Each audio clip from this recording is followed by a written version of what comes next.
Welcome, everyone. This is the Band History Podcast. I have Austin Buxton with me today, and today we're going to talk about is tech school worth it? Austin, you want to introduce yourself? Yeah, I'm Austin Buxton. I'm over in Texas. Me and Biggie went to trade school together, wyotech up in Laramie. So I'm excited to be on band history today. Yep. So, after tech school, you went to Crown Lifts, correct? Yes, sir. I went to Crown Forklifts. Stayed there for only 3 months. I won't go into depths of why I left there, but then I went to Swool Audi over in Dallas. Stayed there for about a year, and then now I'm moving on to a manufacturing position in my hometown. I see. So, would you say tech school, just off the bat, did it prepare you well enough to start out as an entry-level tech at Sewell or Crown? I would say it did prepare me.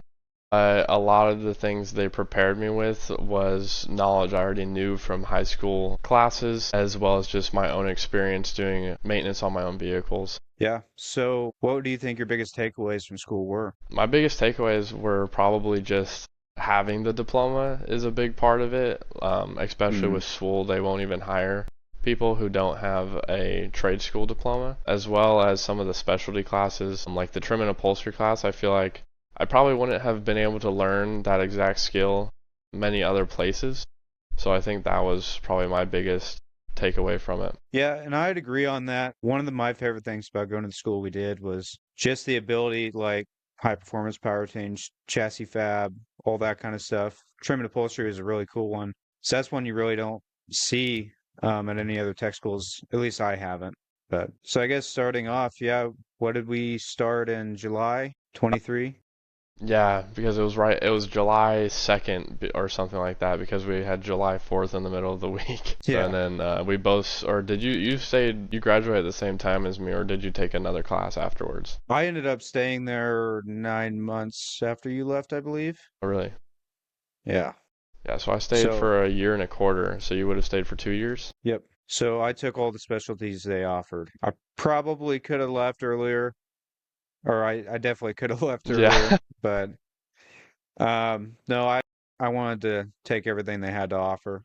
Um, definitely had some fun. Spent some money. Tech school's expensive, but Yes, it is. What would you say was your favorite specialty class since you took them all? I know a lot of people didn't like the high performance class. They said it was basically just an advanced engine management class. yeah. So my favorite probably would have been chassis fab. A lot of welding, tube bending, and stuff like that. Theory on building roll cages and chassis design. That was very interesting. The high performance powertrains class wasn't what I expected.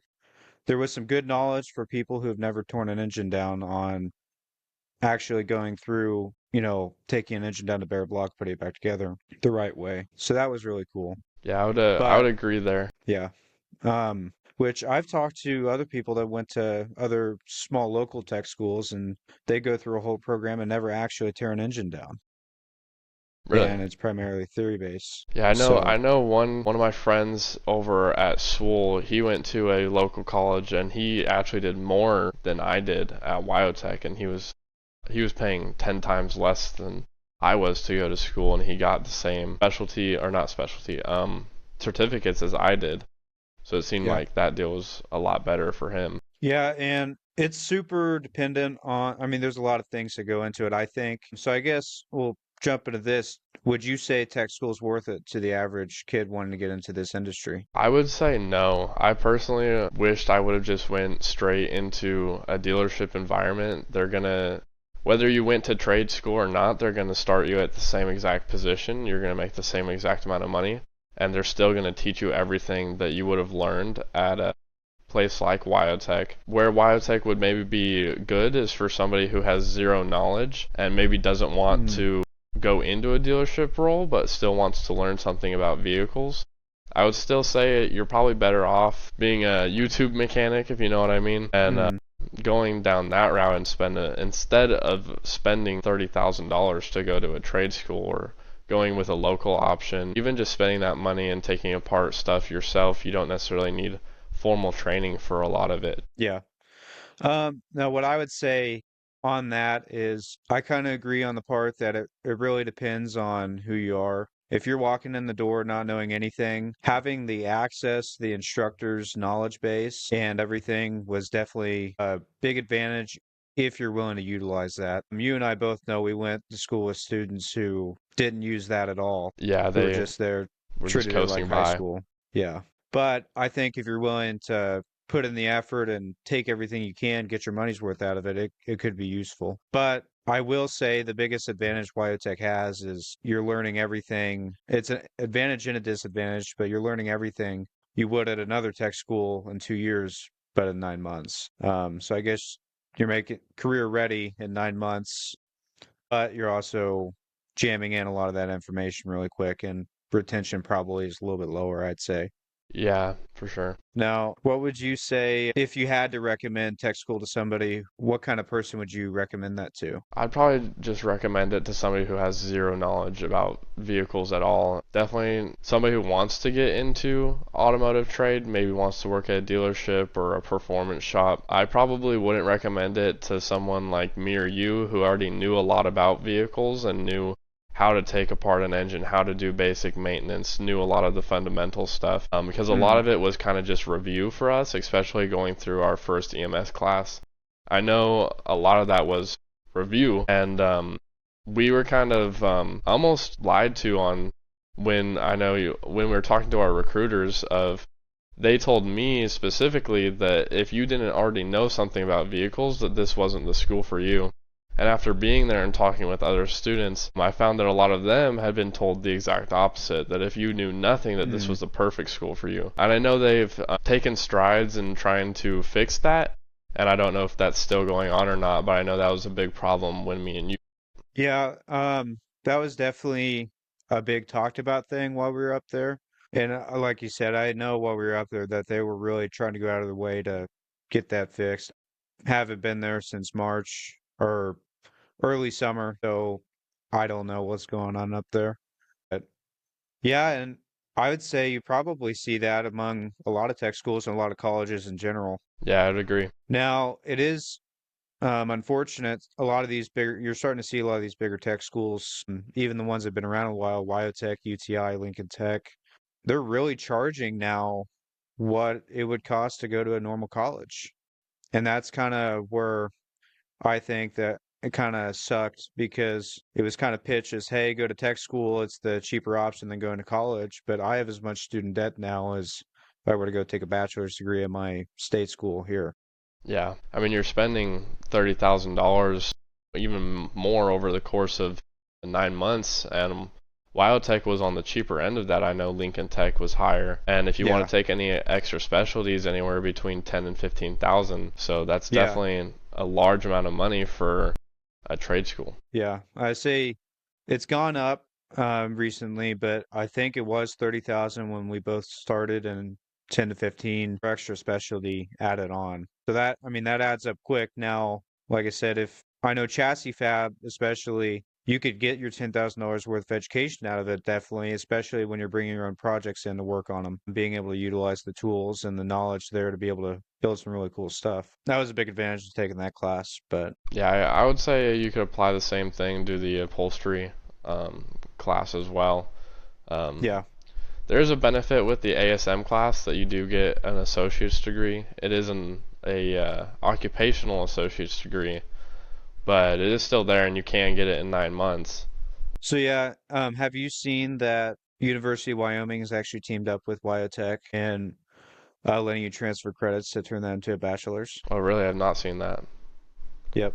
That's very cool. Yeah, I've been looking into it. I believe it's a technical education degree, and they also have an organizational leadership that they would also transfer credits out of that class for. That's good. I know a lot of the gripe people had with that class is that it wasn't transferable to basically any college. The Yeah. credits you get from that, you can't go and get a bachelor's degree or uh, anything with it.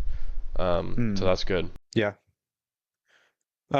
So I guess what was your kind of your experience at school? Did you feel like you got, the college experience out of going to a school like that? I somewhat feel like I did. I definitely had a lot of fun with friends going out in the mountains, Yeah. shooting, going off-roading, snowboarding on the weekends, especially because of where we were. We were 45 minutes away from the ski resort. So that was definitely a good part. I don't think I got the drinking side and stuff, but I was kind Yeah, of a but that's all narc right. I was kind of a narc in college, you know, residential assistant and all that. Mm, So, but I think if I would do it again, I probably wouldn't have been a residential assistant. The getting free housing is nice, but it definitely limits your time wise, especially when you're taking classes for 10 hours a day. I wish I would have yeah, had more fun in college. yeah. No, definitely was a fun time up there. Had lots of adventures, many a trips to Colorado and Yeah, stuff, Colorado, marketplace Kansas, finds. Texas. What was our first weekend there? We Yeah, we barely drove knew down each to Sulphur other Springs. and drove so I could go get my Yeah. Mustang. Yeah, so to put this in perspective, we had two classes together, or like 2 days of classes. Barely talked to each other.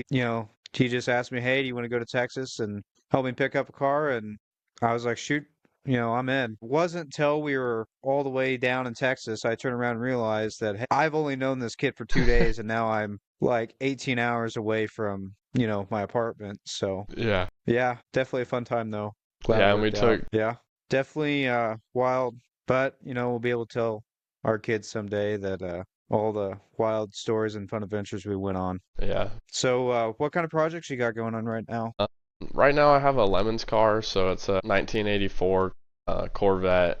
We haven't had a lot of time, extra cash to put in the car, but that's really my main what we're working on right now. Mm, Kind of trying to get the roll cage in, get the whole car gutted, get it running right. Also try and figure out the budget wise because we need a new transmission, but we also can't go over our $500 budget. But Now, that's could you explain what Lemons is? yeah, so it's basically a race. You're only allowed a $500 budget, excluding all of your safety items. Excuse me. As well as you can sell parts off the car to get money back to put into the car. So if I sell the automatic transmission for $200, we bought the car for 300, so then now we only have $100 invested in the car. So now we have $400 to Mm, play with. You can also buy a donor car, so I could buy another C4 for let's say $1,000. Take the manual transmission out of that one, resell the car for $1,000, and that manual transmission is now free.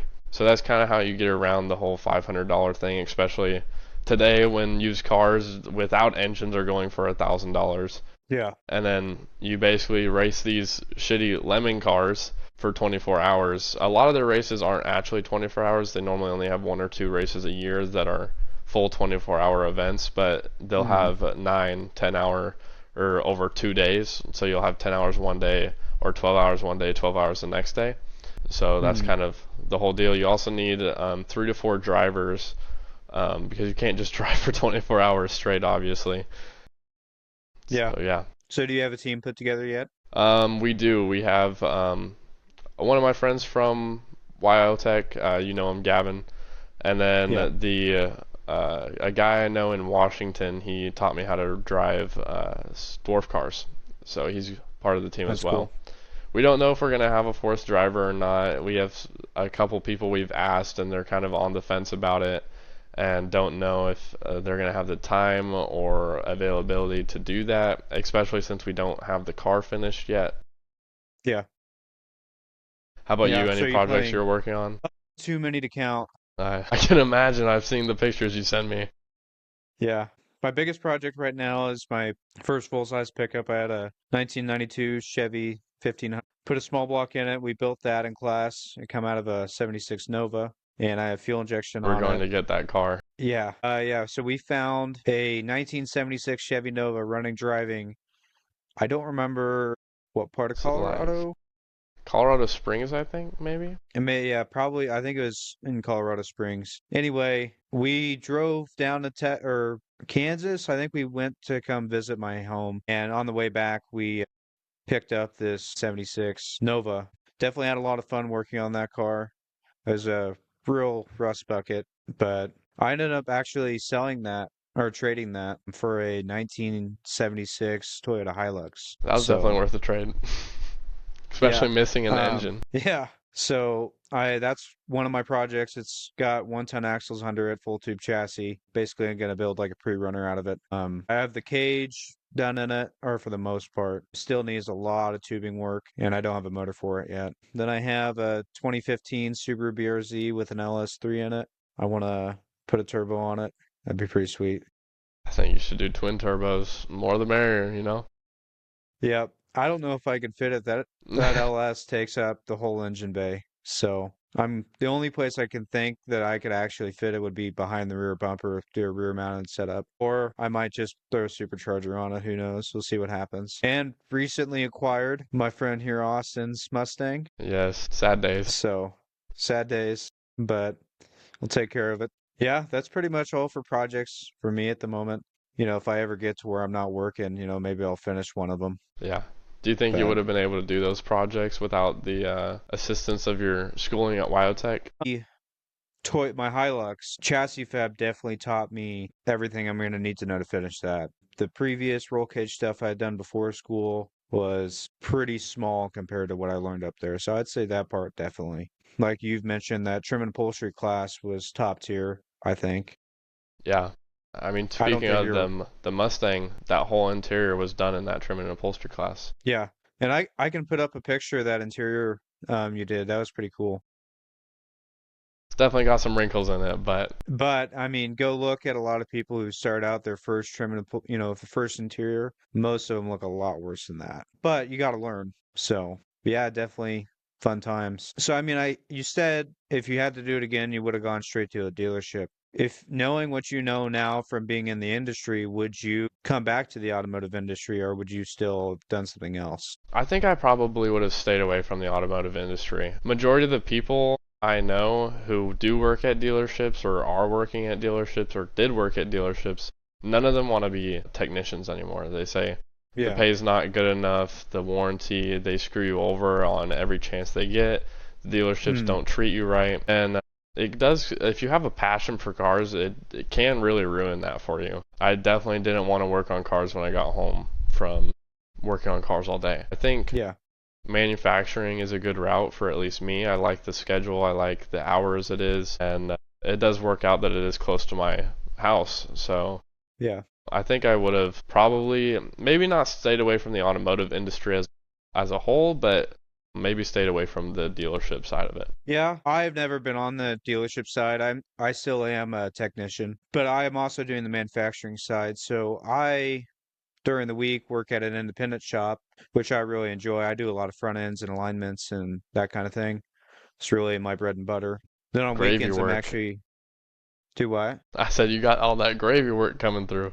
I wouldn't call it gravy. It's still a lot of hard work. Some of them are, but yeah, out here there's a lot of farm trucks and stuff, beating up down the dirt roads. They wear out front ends real fast. Then on the weekends, I'm at Blueprint Engines, manufacture brand new engines. So I get what you're saying on that manufacturing side. I do night shift, which I don't really care for as much as I thought I would, but manufacturing definitely is a good role for someone coming out of the automotive industry that doesn't like it.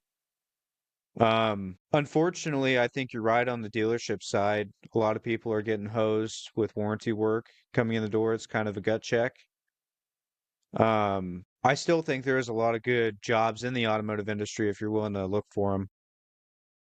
I mean, there definitely is. I mean, if you're willing to deal with it, the top guys at the shop were making $150,000 plus. So that's not really Yeah, like that's almost unheard of for the amount of schooling we go through to get a job making that much money in 5, 10 years after you get out of school. I mean, that's definitely yeah, a good paying job. yeah. Now, burnout is a big thing that's talked about in this industry trying to get there. I mean, there is a lot of techs that are, flat rate techs that are really working to try to get their hours. Now, that's where hybrid pay has been talked a lot about in the industry. The job I work at now, we don't really see that, but a lot of dealerships are trying to move to hybrid pay to help newer techs. I don't know, what does Sewell do? We're just flat rate. Just So, flat rate? yeah.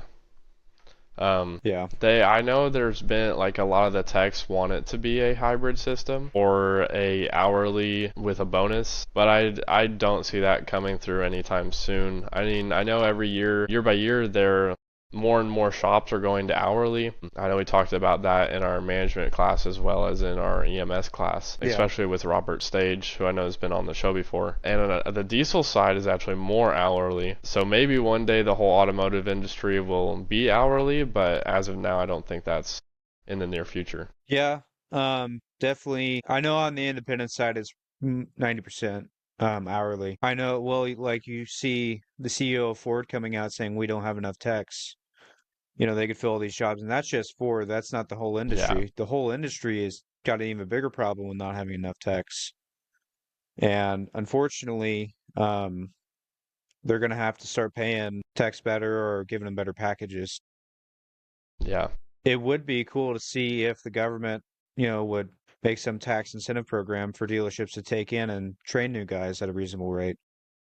I mean, I know California did something for techs. It's their minimum is $33 an hour if they have their own tools. None of them are flat. I'm not sure if they're flat rate or not anymore. Mm, But I don't know if I'd want that. It just seems like you're gonna kill out the business of mom and pop shops who can't afford that $33 an hour number, yeah, especially in rural areas, and it's just gonna push more and more companies like Lithia who are going to survive it yeah. to make more. So there definitely is that worry. Fortunately, we're getting to a big enough industry now. Mom and pop shops really do have to compete for techs.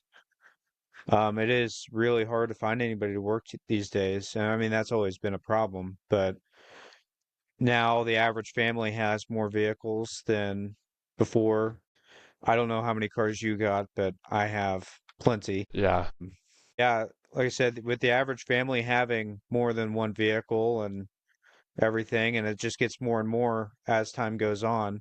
And, sales are going through the roof on vehicles that you're going to need techs to take care of those and good techs at that, because you got to think about it. It's not just the life of the one person in the vehicle.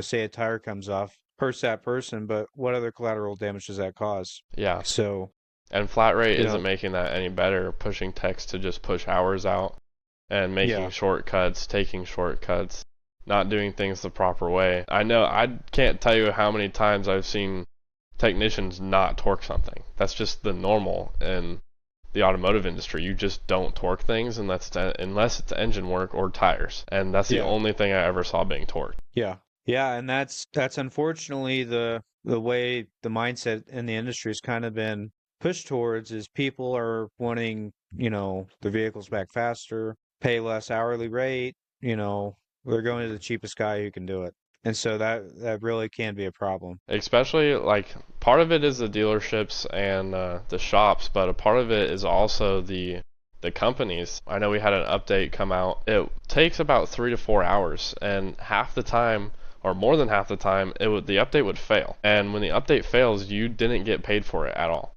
So then you have to redo the update, and then you're only getting paid for that time that it actually worked. And the company came out and said, "We're proud to announce our new labor ops for this update. Every single time it fails, we're going to give you 50 time units," which for those who don't know is only 30 minutes of time. So you could have spent 3 hours on this update.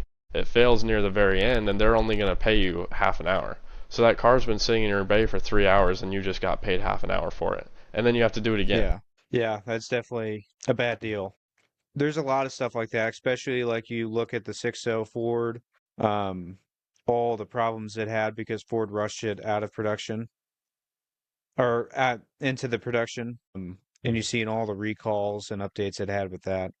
So yeah, that could definitely be a big problem. I've also heard domestic brands are and Japanese brands are better at it, like paying their techs time, but the European brands are really bad about screwing techs over. And Yeah, their customers too. Like cars that are just barely out of warranty, they've done all of their services, engine blows up, and they're like, sucks to suck, buy a new car. They don't yeah, have any leeway on that. yeah. I've definitely heard.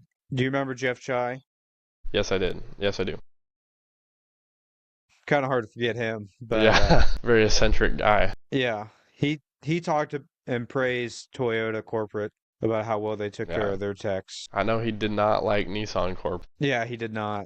But Robert really liked Volkswagen after he kind of got his tools built up for it. Like I said, I've never worked in a dealership, so I I don't have any good input on how they, Ford or any of the other guys, treat their guys. But I definitely enjoy the independent. The big struggle with it is not having factory service information. That can be a struggle sometimes. Just trying to have to figure it out on your own. Yeah. I didn't think about how much we actually used it while we were at school and how much, how nice it was to have all that till I didn't have it. But So obviously you still use what you were taught in trade school in the independent side of your career, but do you use any aspects of what you learned at trade school with your manufacturing job or in any other part of your career? the manufacturing job, yes, because we are building engines, so there's a lot of terminology and stuff I walked in the door that a lot of people wouldn't have known. I work with a lot of people that were never in the automotive industry up there at the manufacturing plant that they work with the engines, but they really don't know what they're touching, what does what. So having the theory and operation, in my head of the small block Chevy of what every bolt hole does, what goes, knowing what to Yeah. look for has definitely What helped. passageways are for? Yeah. Because I'm sure a lot of the people there, to them, it's just a piece of metal. It could Yeah, to a be, lot they of could be people. making anything else. It'd be the same to them. Yeah, and like say you look at a machine surface on there and it doesn't look right. It may look right to someone else, but you're like, hey, I know this is going to be bolted on here and this isn't going to work. Knowing having the previous knowledge definitely helps with that. Yeah. Since I'm just moving into my manufacturing role, I don't yet know what will cross over and what won't, but I have a feeling a lot of the electrical will probably cross over. It's very Hmm. simple, to put it nicely, I guess. I Yeah. don't know about the AC versus DC. I haven't really done any work with AC, but electricity is electricity. It's gonna work either way. You just need to know what's it supposed to be and what it Need to know actually your rule is. set. Yeah, you need to Yeah. know the rule set and the fundamentals. Yeah. The theory, knowing the theory and operation of, how all the different sensors and stuff work in, a car transfers over to a lot of things. I know with machines up here, it's very much like that. Our CNC machines, a lot of the actuators and stuff work very similar to stuff that you'd find in a car. But yeah, so what is it going to look like for you going forward using some of the knowledge you did learn at tech school? Part of it is I do want to still start a upholstery business. So once I have enough money saved, go ahead and get a sewing machine. Try and do that on the side, especially with the schedule I have now, where it's Mhm. 2-2-3, so I only work half the year. Yeah, That's definitely going to be a big aspect of it. Part of the performance side, especially with the Lemons car, just squeezing out every bit of performance I can for the cheapest way I possibly can, as well as mm, doing the roll cage. I didn't go through the chassis class, but it put me in contact with a lot of people who do know how to do that. You, for yeah, example. I'm sure I'll consult you when trying to build that chassis. mm, That's the main things in my professional career. I don't think a lot of it is going to come over. Like you were talking about with the electrical side, I think that will. That's going to be a benefit to me. But I don't think necessarily like chassis wise, engine performance wise, none of that's really going to cross over into the manufacturing world. At least not for this plant. But yeah. yes. Now, wyotech really prides itself on its professionalism code and stuff like that. Would you say that that helped better prepare you for coming into the dealership? I would say yes. My dealership was a very professional dealership with it being a school location. They are known for Mm, being more professional than other places. It's definitely a good thing. I know a lot of kids would complain about having to be professional, having to shave their face, making sure they're well kept while they're at school. But I think that's a big mm, part of just life in general. You want to be a well presenting person. You want to be yeah, respectful. You want to look the part. And I think yeah. Wyotech does do a good job of instilling that into their students. I would say that's one of the things that really sets them apart from the other schools or makes them unique in the deal is you go look at a lot of schools, that you don't have to shave, you don't have to. A lot of schools do have uniforms, but it's very strict on that end. So that was really cool to see. Definitely their attendance setup was Yes. nice. And, you're when you're going to school there, you're like, oh, if I miss 3 days, I'm kicked out. But in real life, I didn't realize how prevalent it was. People just not showing up, the frequency that actually happens in Yeah. the real world. I thought it was like, oh, they're really getting on us now, but you're really not going to see that much. People will show up. Hmm. No, it is stupid how often people just call out or don't feel well and just don't show up at all. Yeah. You know, I guess the school really taught us, even when you are sick to show up. Yeah. I don't know how many Which can almost days. be bad, but Yeah, I do wish they were a little bit more lenient on the sickness, just because, like, I understand 3 days in 3 months is a lot, but it's also almost not when you have new people coming in from all across the country every single 3 months. You have new germs coming into the school. You're in close contact with these people all day, every day. It's bad that everybody's going to get sick about every 3 months, which you do see happen, and everybody just goes to class anyway because they're worried about losing out on those points and maybe having to retake a class. yeah. That definitely, I struggled, and I think you did too, getting sick with all the new phasers coming in every 3 months. Yeah, I Yeah, remember you get, being in doing trying to rebuild a transmission, and I was so sick. I was sitting on the ground, just like, oh, I can't do this anymore. But I couldn't leave. yeah. No, that was definitely one of those things, challenges we had to overcome. Because you'd get sick that first week from having all the new students from all, I mean, there's kids from Alaska, kids from Texas, Hawaii, all over the place, Hmm. all coming to one location. So you definitely got sick and then it passed around. And then by the end of the phase, you finally got to work through it. Yeah, but then you get sick a week Just later start it again. over again. Yep. But yeah, Especially with the definitely. weather up there, it being cold pretty much 9 months out of the year, it's below freezing. Yeah. Yeah. Now, I know for a lot of people, that's a, big change. A lot of people coming from the South and a lot of kids from Hawaii really, that's a big change for them. I grew up, in this kind of weather, so I enjoy it actually, but It is nice. I grew up in Washington, but it was the West Coast, so it doesn't get very cold over there, and maybe it gets 20, 30 degrees at the lowest, and maybe a foot of snow. mm, And then moving to Texas, it rarely got below 30 degrees at all, and we didn't get any snow. And then moving to Laramie was a big shock. It was like, oh, it's negative 20 today. Your nose hairs are freezing together. It's like, yeah. never experienced that before. Okay, cool. I have to buy clothes I've never had to buy before because if I stay outside too long, I'll die. Yeah. Speaking of that, in this recent storm, have you guys got any weird weather? Yeah, it wasn't as bad as they said it was gonna be. Everybody was saying, oh, there's gonna be power outages and like half an inch to an inch of ice coverage, as well as snow. I was like in between the ice and snow region. So we did get some ice and some snow, but it was mostly Mm, ice. It definitely wasn't as bad as I thought it would be. This kind of happens every year, though. They're like, oh, there's going to be a big storm, and then it doesn't really happen. It kind of mm, passes us. I don't know how the other parts of the state or surrounding states fared. But at least where I'm at, I didn't lose power. Didn't see very many accidents. Luckily, people are staying home instead of going out. mm. But there's definitely a lot of ice on the road, more than we had in the last couple of years. But maybe that's just me because I'm from, Yeah. been in Laramie, been in Washington, and it's just not that bad to Mm, me. But yeah.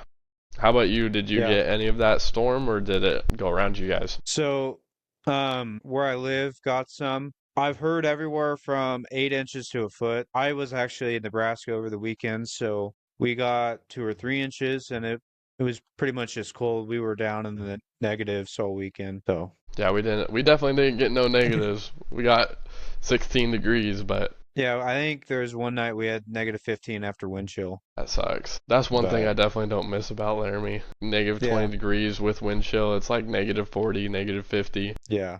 But do you remember when we went snowboarding I do. that one Did you day? know Gavin was there on the mountain that same day? We just didn't know No, each I other didn't. yet. Yeah. When it was No, like so negative 20. yeah, we went. We were saying we were going to go snowboarding, and then we are like, "Look, the tickets are super cheap today. Well, I wonder why that is." So we get tickets. We go up there. There's like no one there. Yeah. Huh, we got Slopes up were to the empty. park and we're here 2 hours later than usual, and there's nobody in the parking lot. Yeah. And we found out why. We knew it was cold, but we didn't understand how bad that cold was when you're out there stuck in it, you know. Yeah, snot runs out of your nose and then freezes on your face. Yeah, definitely fun times. But luckily we stayed safe and didn't freeze to death. Yeah, didn't crash on the way down the mountain or anything. Yeah, yeah. So tell me more about your job. There, is it ocean spray you said? Yeah, it's so I'll start as a production resources, which is almost like they kind of just walk around and do things for other people to begin with. Ocean Mm, Spray kind of hires from within, so they want to see how you work, your work ethic before they bring you on full time. That's why it's through a temp service first. So, but once I go full time, I want to be a maintenance technician there. I did get offered that job last year, and I decided not to take it, and I decided to yeah, go work at Swool instead. So, I'm definitely excited to start working there and work my way up to being a maintenance technician. yeah. So that'll be fun. Well, hopefully fun. Yeah, As I fun mean, as a job can be. everybody jokes with me I'm gonna be stomping on cranberries all day and watch out for the Right. cranberry spiders. So I got a nice farewell. They took all my tools out of the back of the car after I already put them in and then tied me to one of the posts of the lifts. So that was my Nice. farewell. So is there anybody left there that I would know at school that's still working there other than Gavin? Tyler is there Yeah. from our management class. Also Tyler from the beginning of the year. And Chassis? Yeah, Dunbar. He's still Yeah. there. He's working his way up. So he's actually a mainline tech. He's been one for a while now. Yeah. I'm not sure if there's anyone else we would know. I think there's more Toffer? wyotech Yes, he is still there. He really enjoys being there, Yeah. working on those cars. So there's a lot more wyotech students at school than I thought there was. There was multiple from like graduating classes before us and more that came in after us who we didn't meet at first, but they went to wyotech. Yeah, there's definitely Sewell. Can't think of all the other ones. There's a lot of big names that pull a lot of people out of Wyotech. Yeah, there's Swool, Lithia. Lithia is the biggest in the whole country, I'm pretty sure.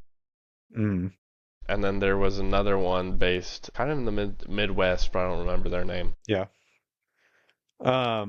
Hendrick, I believe. Hendrick. Yes. Yeah. So I guess jumping topics here. You are starting a YouTube, right? Yes, sir, I Have am. started, are starting. I guess let them know where can they find you at. You can find me on YouTube at AJB Night like the armor stand. Yeah. So that's kind of my only. You can find me on TikTok at the Race Car Man, maybe. I'm not sure. I really need to get a single handle for everything. Yeah. We'll put all your information in the comment or not in the comments, but in the description so people can find you. Sounds good. What kind of stuff are you going to be talking about? Mostly talk about the 24 hours of Lemon's car. Coming up with a video right now about iRacing. I'm going to be spending 24 hours straight on there, seeing how much I'm going to improve since I really don't do any autocross or not street race, road course. Seeing Mm, how much I can improve, seeing at what point am I going to just start losing. So that should be a good video coming out soon. yeah. Are you interested in doing any of the automotive history or anything like that, or going and seeing live events? What kind of stuff Maybe would you possibly be I doing? do want to go back to wyotech for their car show. I know there's a lot of Yeah. people who do that, especially I don't know if you went to the last one, I but haven't been or to one since I remember. left. Do you remember the red Subaru? Yeah, that red That was Subaru. beautiful paint job on there. Yeah. Definitely a good place to meet other people in the space and in the custom industry. I do want to go Yeah. to SEMA eventually. It's a little bit off topic, but SHOT Show, Yeah. definitely want to go to Definitely. that. Might do a video on the history of dwarf cars since a lot of people don't know about them. A lot of people know about Legends cars, but they don't know that the dwarf car actually came before it. So Now, where is that museum at? I think it is in Utah. I'd have Utah. to double check, but I definitely want to go see that. It's the Yeah. inventor of the dwarf car. I'm pretty sure is the one who started that museum. Yeah. Yeah, that'd be definitely cool and fun to go see. I didn't know what a dwarf car was till I met you, so Yeah, that was definitely I'll have to interesting. have you come with me to the museum. Yeah, I'd definitely be down. And then what do we another marketplace adventure he and I went on. He was really into dwarf cars, and I'm scrolling through Facebook Marketplace. I see this a dwarf car out in Rock Springs, Wyoming. If any of you don't know where Rock Springs, Wyoming is, you're not missing much. It's 3 hours west of the middle of nowhere, and we drove his Mustang through the mountains and through the open plains of Wyoming, and Whole went and lot to found see. this dwarf car. Do what? A whole lot to see out there. Yeah, a whole lot of nothing. But yeah, you ever keep in tabs where that dwarf car ended up? I did not. I know the original owner, he did contact me and was seeing if I still had it, and I told him no. I did offer to sell it to him first, but I ended up selling it to an older gentleman who was gonna turn it into like a wall art, I think. I see. But I don't know what he ended up doing with it or where it went. But it was going to be a Pikes Peak car originally, and I Yeah, think that would be another build I want to do in the future is another dwarf car Pikes Peak build. yeah, Might need a buddy to go do that with me. yeah. Luckily, I'm small enough I could fit in there. Yeah, it's a bit harder for me to fit. Yeah, yeah. I definitely have opened my eyes to dwarf cars a little bit since talking to you. That's one thing that tech school has done is before I'm pretty you can ask Austin, I'm pretty hardcore small block Chevy cars is my go-to. My drag strip. Yeah, and now after going to school and seeing all the different builds and stuff, I actually have opened my heart to other cool projects. I do own a Subaru now. It's not much of a Subaru, but Still got a Chevy engine in it. Wouldn't be yeah, surprised if still you got swapped the Chevy engine in the Mustang too. yeah. I think Austin would be able to, feel the pain from miles away if I did Yeah, that. So, I'd know. It'd be like an arrow in my heart. right, you know how they say like, twins can feel the other one's pain. Yeah. It'd be like someone's ripping Austin's heart out. They're ripping the old 4.6 out of the Mustang. My heart's being Yeah. pulled out. Yeah. No, I don't think I could do that to Austin. But no, we'll probably end up building a pretty sweet LS to go in my Toyota Hilux. That'd There's be not nice. really much of a Hilux left, Yeah, but it's more of a high than a high lux. It's a high buy. yeah. But other than dwarf cars, you got any other future projects you're looking to build? Not at the moment. I mean, eventually I want to buy my Mustang back, but Yeah. that's probably not until down the line. Uh, it's definitely been good being on band history today. So Yeah. Couple more questions. So, sold the Mustang, what do you got now? it's a Volkswagen. So Yeah. I got a Volkswagen Did you at least get a cool Jetta one? wagon. So it's all right. It's got Audi wheels on it, and it's a wagon. So all my Yeah. tools are in it right now. Yeah, unfortunately, I had a pretty sweet Volkswagen Jetta You wagon, did. and Austin didn't like it, but look who's got one now, right? Yeah. I almost went on that trip with you, and then it exploded. So Yeah, we don't talk about that. No, I definitely want to get another TDI like that. It was a lot of fun, but what you year just was can't afford to yours? fix them. I believe it was a 2002 19 ALH. So mine's a Got like, 2013. So it's the next generation. oh, a lot newer. Yeah, just a bit. Say it was nice being able to get like 45 to 50 miles gallon or miles per 80. gallon You got a lot more than 45 or 50. I know I saw 80 at one point. You driving at to one point. Kansas in that. Yeah. No, it was definitely crazy. But yeah, well, Austin, do you have anything you want to say before we wrap this up? No, not really. I think I'm all good. Definitely appreciate you having me on the channel and talking with me about trade school and our experiences outside in the real world. Yeah, we'll have to have you on again sometime, or maybe we go down to the museum or Of just have to go do course. something. So, Yes. Go back to the Shelby Museum. yeah.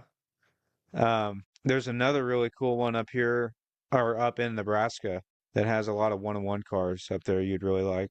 But they got one of Elvis's pink Cadillacs up there. Oh, really. Yeah, but I wonder if the Shelby alrighty. Museum ever got that third GT. So the building across the road, or not across the parking lot, they ended up buying that, and they've completely opened. It's a lot bigger now, and Really. they have like four or five more GT40. Wow, we'll definitely have to go then. Yeah, so they moved a lot of their GT40s across the road or across the parking lot, and so they have, if I remember, it's been over a year since I've been there, but last time I went, I think the building across the road was all GT40s, at least GT40 generations, but That's definitely a good awesome. one to go catch. I remember they Yeah, only had like four of them there besides the new one, but yeah, but yeah, it was really good having you on. Like I said, we'll definitely catch you on another episode, buddy. thank you. So, yeah, thank you guys for attending, and we'll catch you on the next one.